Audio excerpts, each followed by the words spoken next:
Le Code de la propriété intellectuelle distingue dans sa définition trois types de marques. La marque de fabrique, qui indique l'origine industrielle ou artisanale d'un produit.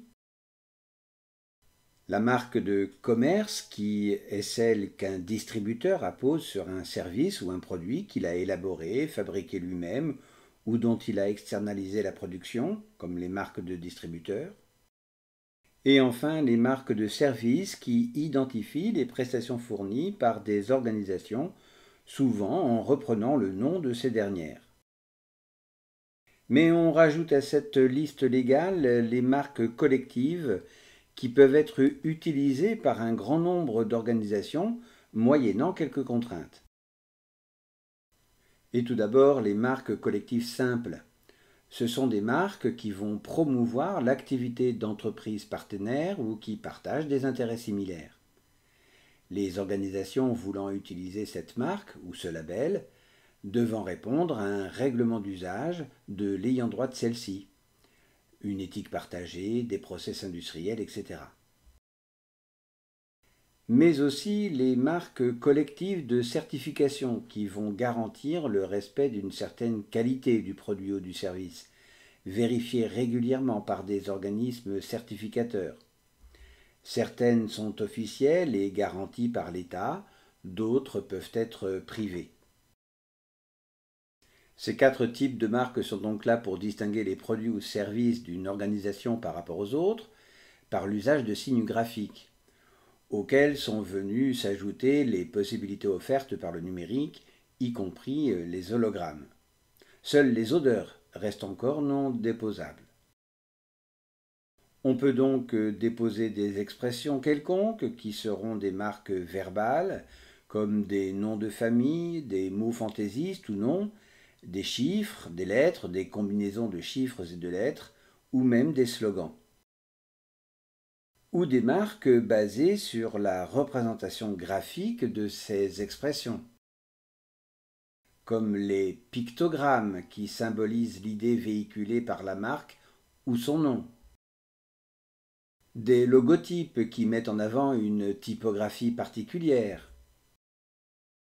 Des couleurs très spécifiques identifiées par leur Pantone international. Les logotypes complexes qui mélangent les pictogrammes avec une typographie originale. Des marques plus dynamiques, animées grâce au numérique ou des fichiers vidéo. Des formes relatives au conditionnement du produit ou son apparence. Des marques constituées de sons, de notes ou de musique.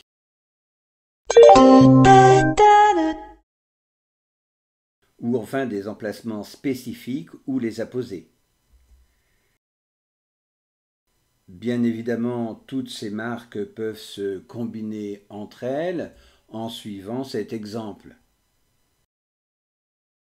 La loi impose cependant 4 conditions à respecter pour pouvoir déposer une marque. La marque doit tout d'abord être licite. Ainsi, ces marques n'ont pu être déposées car on a considéré comme immoral le fait de récupérer des événements tragiques pour des objectifs mercantiles. On ne peut pas non plus représenter des emblèmes officiels appartenant à l'un des États de l'Union européenne. Ainsi, si le drapeau français officiel et le faisceau de licteurs officieux ne peuvent être utilisés, il n'en va pas de même du coq qui n'est pas un emblème de la France et qui a donc pu faire l'objet d'un dépôt. Seconde condition, la marque ne doit pas tromper le consommateur moyen sur l'origine, la qualité ou la provenance du produit ou du service. Ainsi, la marque de yaourt a-t-elle été interdite car les produits entrant dans sa composition n'étaient pas d'origine biologique. Et seuls les produits biologiques ont le pouvoir de porter l'indication bio. Troisième condition, ne pas s'approprier un terme qui permet de qualifier le produit ou le service de manière à ce qu'il demeure dans le langage courant. On ne peut pas donc appeler du beurre par le mot beurre. Il faut donc choisir des termes arbitraires, déconnectés de la description du produit ou du service. Pas plus qu'une marque de forme ne peut s'approprier une caractéristique liée à l'aspect extérieur du produit. Enfin, dernière condition, la disponibilité. La marque ne doit pas faire l'objet d'une protection antérieure, comme une marque déposée dans une même catégorie. En effet, le dépôt se fait par référence à des catégories de produits ou de services que l'on appelle des classes, dans lesquelles l'organisation souhaite exploiter sa marque. On peut donc, pour une même expression ou des expressions similaires, trouver des dépôts distincts pour les organisations privées ou publiques dans des classes différentes.